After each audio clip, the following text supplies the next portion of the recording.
Hola de nuevo, hoy continuaremos con este cuarto video o cuarto movimiento sobre el prog rock. En los videos anteriores habíamos hablado sobre la influencia de la música clásica en el género y esta, al ser de tradición académica y erudita, era asociada a menudo con la nobleza, la aristocracia y los grandes autores. Mientras que la música folclórica estaba más vinculada a las clases populares al ser la música tradicional de un pueblo o cultura, que se ha transmitido oralmente de generación en generación con autores generalmente anónimos y por esto suele tener un carácter popular. Pero estas divisiones fueron desapareciendo porque los mismos compositores clásicos han encontrado inspiración en la música folclórica de distintas regiones y culturas a lo largo de la historia. Por ejemplo, Bartók y Liszt solían incorporar melodías y ritmos folclóricos de Hungría, que es el país de donde ellos provenían. Además, muchas obras clásicas se basaban en canciones o bailes populares del folclore, como las danzas húngaras de Brahms. Entonces, como era de esperarse y como vimos en el video pasado, las bandas de prog rock británico, un poco inspiradas por la influencia de los compositores clásicos y un poco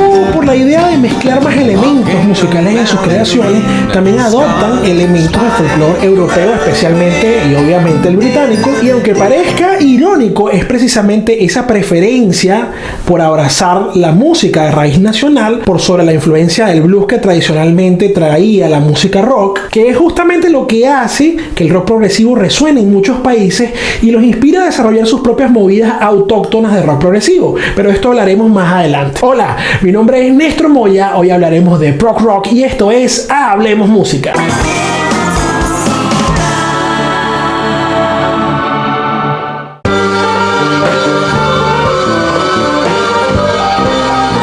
Durante los años 1971 y 1976, la mayoría de las bandas más importantes del rock progresivo lanzaron sus álbumes más aclamados por la crítica y de mayor éxito comercial, con Jethro Tull, Emerson, Lake and Palmer, Rush, Yes y Pink Floyd teniendo álbumes que alcanzaron el número 1 de las listas de Estados Unidos y 16 de sus álbumes llegaron al top 10. El álbum Tubular Bells de Mike Oldfield de 1973, cuyo tema fue utilizado como banda sonora de la película El Exorcista, vendió 16 millones de copias. Y aunque el rock progresivo se empezó a apreciar en otros países, en su mayoría se mantuvo como un fenómeno europeo, especialmente británico.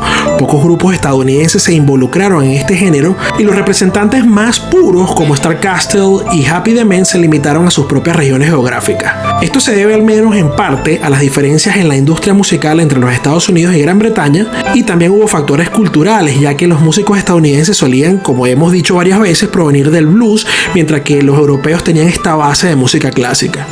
Las bandas y artistas de rock progresivo americanas a menudo representaban estilos híbridos como los arreglos complejos de Utopia de Todd Rundgren o Rush, el rock duro de Captain Beyond, el rock sureño de Kansas mezclado con el progresivo, el jazz fusión de Frank Zappa y Return to Forever y la fusión ecléctica e instrumental de Dixie Drex. Por otro lado, las bandas de rock progresivo británicas tuvieron su mayor éxito en los mismos lugares donde las bandas de heavy metal británicas eran muy populares en los Estados Unidos.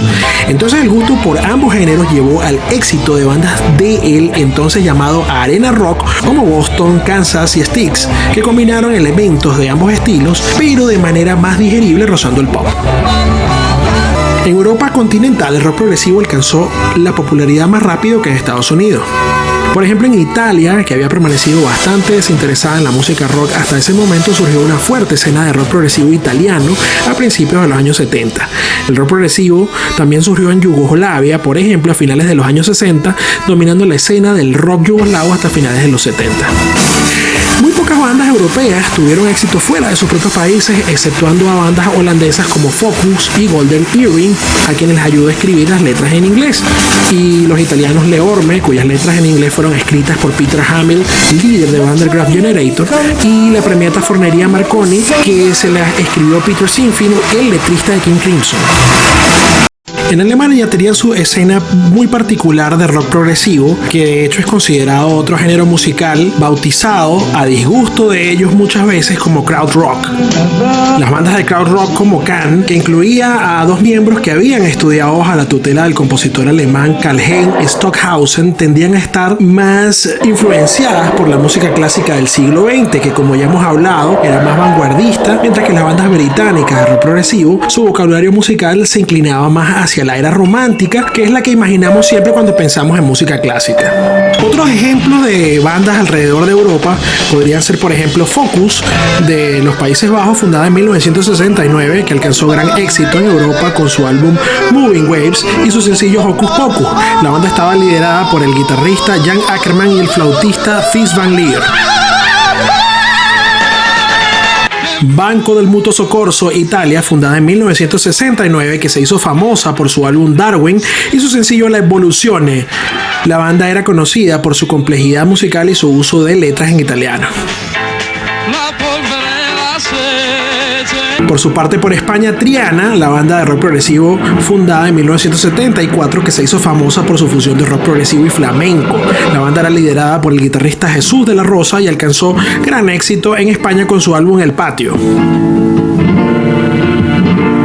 También desde Italia, la Premiata Forneria Marconi, o PFM, fundada en 1970, que se hizo famosa por su álbum Per un Amico y el sencillo Impressioni di Settembre.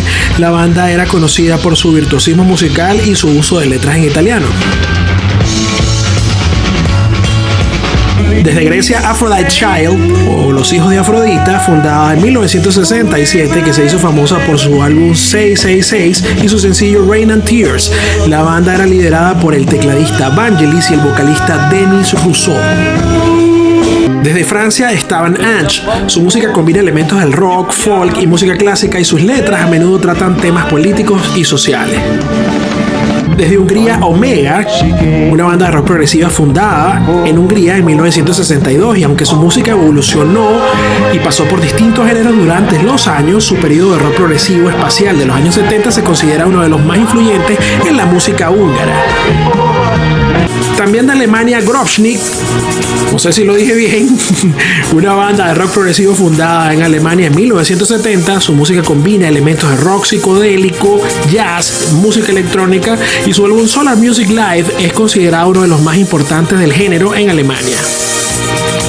También desde Francia está la banda Magma, liderada por el multitalentoso Christian Vander, quien es baterista, compositor y vocalista. Su música es categorizada como Seul, que significa celestial o del cielo en su idioma Kobayan, un idioma que ellos mismos inventaron y en el que están escritas todas sus letras. Y no es que toque música celestial o para ángeles precisamente, o para lo que nosotros en nuestro planeta consideramos ángeles.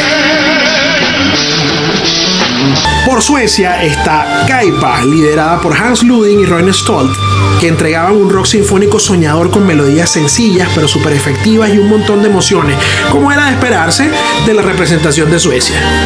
Y de la misma forma fueron apareciendo artistas alrededor del mundo que hacían prog rock directamente o que estaban influenciados por estos sonidos, o también otros movimientos musicales que estaban bastante inspirados en la manera progresiva de hacer música, como sería el caso del Río o Rock in Opposition, que tiene un componente social y político donde artistas como Plastic People of the Universe, por poner un ejemplo, hacían de su forma de música experimental y vanguardista una forma de protesta contra los horrores del totalitarismo del telón de acero en la antigua Checoslovaquia. Pero eso podría ser material para otro video, porque este tema es muy extenso.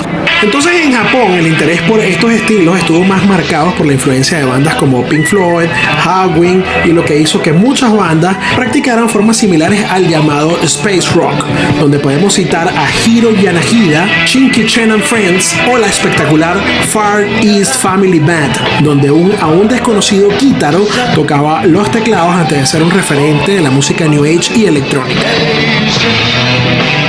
Y como era de esperar, el rock progresivo también tuvo una presencia importante en Latinoamérica durante los años 70 y 80, especialmente en países como Argentina y Brasil. En Argentina, el rock progresivo se fusionó con ritmos folclóricos y populares, creando un subgénero conocido como rock nacional. Bandas como Sui Generis, La Máquina de Hacer Pájaros y Serú Girán, lideradas por el famoso músico Charly García, mezclaron elementos del rock progresivo, la música folclórica argentina y el jazz, así como también lo haría Almendra, Pescado Rabioso, Invisible y Spinetta Jade, liderados por el cantante, guitarrista, poeta y escritor y compositor argentino Luis Alberto Spinetta, considerado uno de los más importantes y respetados músicos de la Argentina y de toda Latinoamérica. En Brasil, el rock progresivo se fusionó con la música popular brasileña y el jazz, dando lugar a una forma de rock llamada música popular brasilera. Bandas como Os Mutantes, Secos y Molados y Novos Baianos fueron muy influyentes en la escena del rock progresivo en Brasil, y su música se caracterizó por la experimentación y la fusión de diferentes géneros musicales.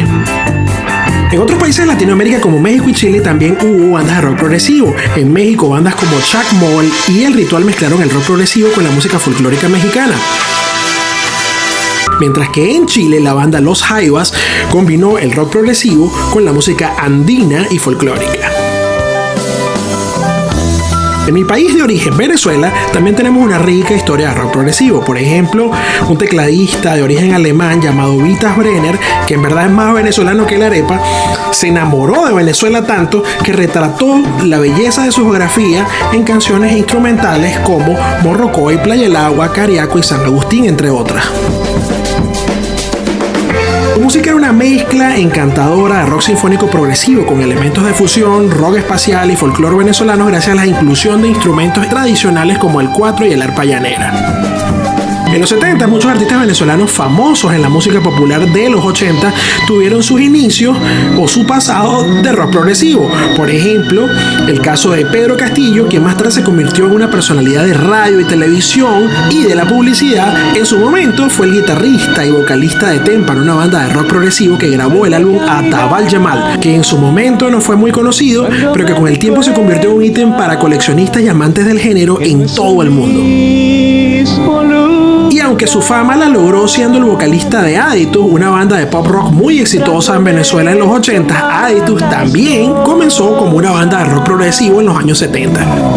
Otro proyecto interesante que a mí me gustaría añadir y recomendar se formó en 1978 en Inglaterra. Su nombre fue Ananta y fue liderado por Ilan Chester, aún desconocido en ese entonces, acompañado por otros dos músicos venezolanos, los hermanos Charlie y Jorge Spiteri, junto a músicos ingleses. Hicieron una música que tenía una temática de la religión Hare Krishna, la religión que Ilan profesa, aunque su estilo no era muy coherente, ya que a veces sonaban como soul americano y otras como una copia de bandas británicas de rock progresivo sinfónico, o incluso a Queen. Quienes conocen la obra de Ilan saben que siempre va a tener un alto nivel de calidad. El proyecto prometía un gran futuro, pero no fue más allá de su segundo disco, ya que Chester regresó a Venezuela y comenzó una de las carreras musicales más exitosas a nivel nacional en los años 80. Obviamente hay muchísimas más países, subgéneros, historias y artistas de rock progresivo en el mundo que me encantaría mencionar, pero el formato de YouTube no me lo permite, por lo que me gustaría que en tus comentarios, si manejas algo de estos conocimientos, compártelos conmigo. Para mí es un placer seguir aprendiendo sobre la diversidad de la música y del rock progresivo en todo el mundo. Llegamos entonces al final de este cuarto movimiento y espero que te haya gustado tanto a ti verlo como a mí hacerlo. Recuerda suscribirte, darle a la campanita y compartir. Nos vemos entonces en el próximo video, que cuando esté listo debería aparecer por aquí.